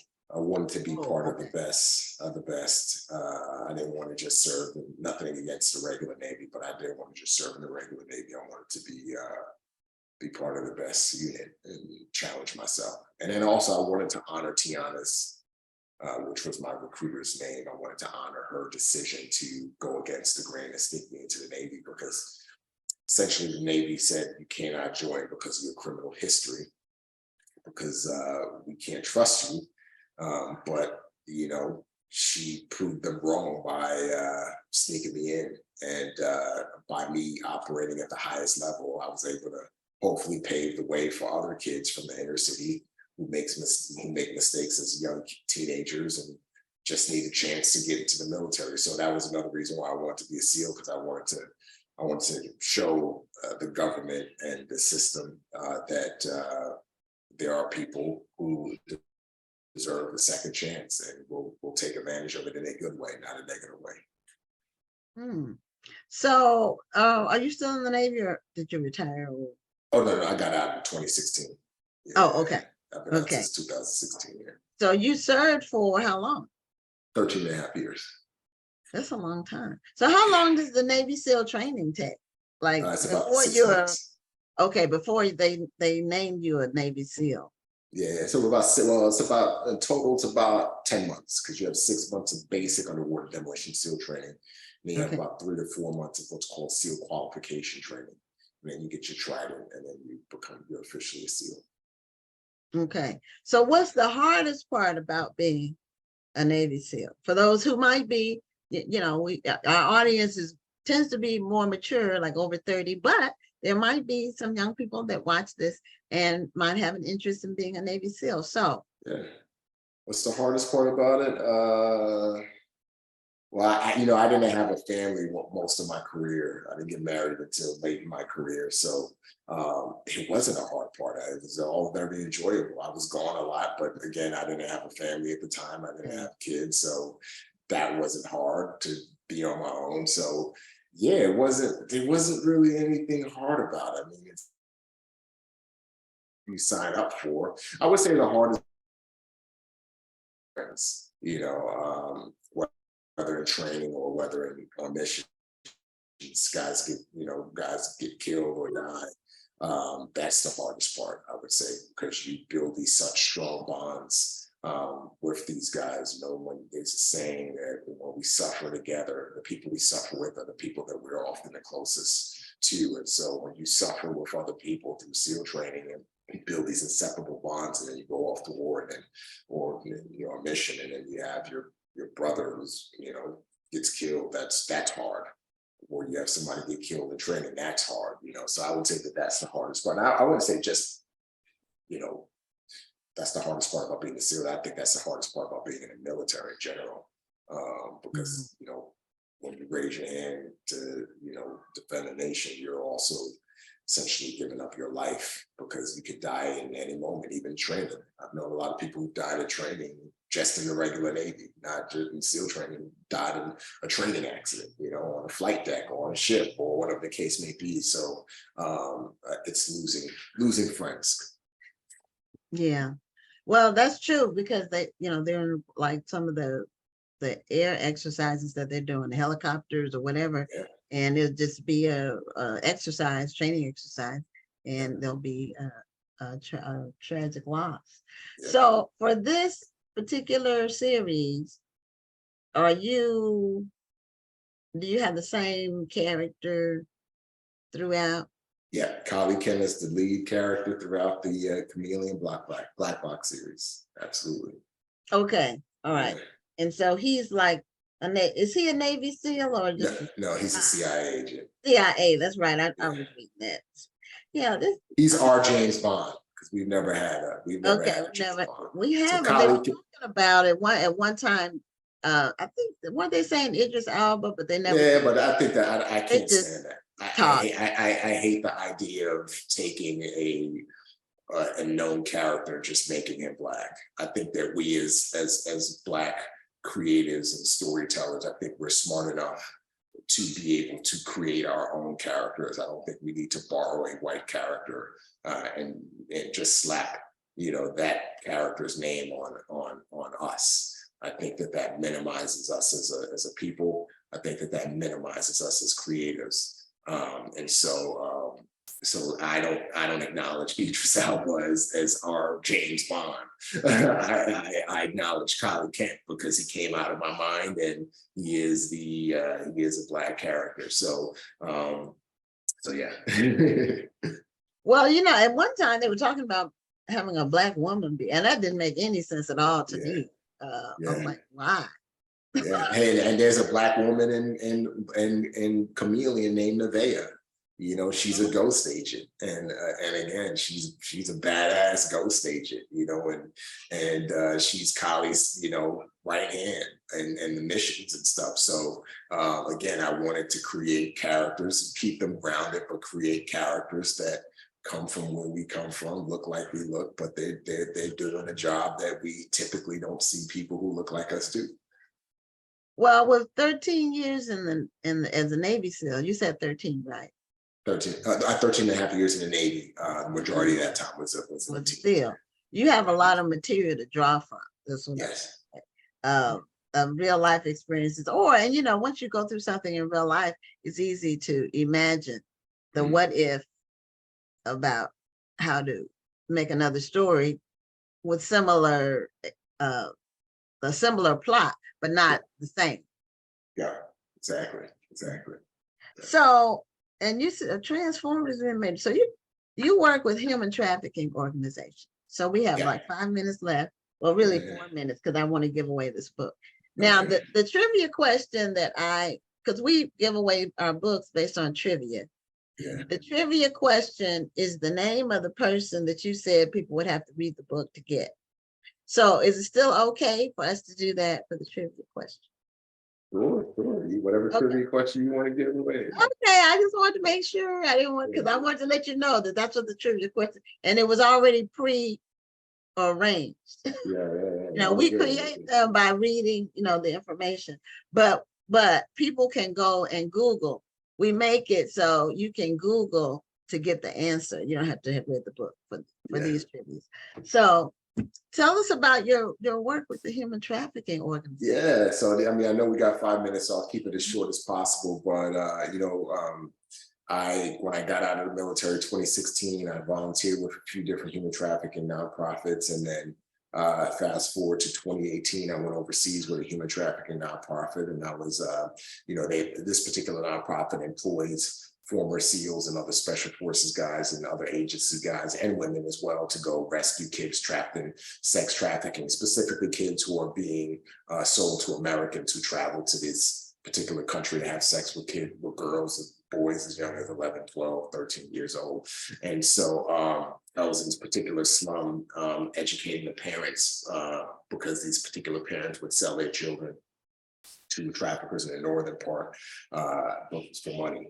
And so long story short, when I got back from that trip, that's when I decided, you know what, it's not enough for me to just go overseas and try to fight this thing head on, because there's just so many kids, even in Africa, you know, the organ harvesting thing in Africa is out of control. The mining, young kids are being used as slaves in these mines. And you know, you have countries like China who are going into Africa and buying up all of this land and essentially pulling all of these resources out, and then using the local African kids to pull these resources out. And some of them are dying. And so, you know, just with all of the stuff going on, I figured that I could have a bigger impact in film and TV. So my whole mission is not necessarily to go overseas and fight human trafficking in that way. It's more so to tell stories, to make films and TV shows that educate the public on the realities of human trafficking, specifically organ harvesting. When people hear human trafficking, their mind just goes to sex trafficking, but that's just one facet of human trafficking. You have organ harvesting, you have forced labor, forced marriage, you have you know, kids who are used as to traffic drugs into the country and use as slaves in that way. And at the end of the day, human trafficking is a pretty term for slavery, because that's all it is. It's modern day slavery. Human trafficking is just a pretty name that we use for it. And so, yeah, I have a film on YouTube now. It's called The Unexpected. And it's a film that focuses on organ harvesting. People could go watch it for free. I didn't make it to make money. As a matter of fact, I spent about $150,000 of my own money to make the film. And people can go on YouTube right now, watch it for free, get educated on the realities of organ harvesting, and share that link with other people so that they can become more conscious of these realities. And that short film got picked up to be a feature film, which I'll be directing after the writer's strike as well. So now we can reach a wider audience. And so that's that in a nutshell is my participation in the fight against modern slavery.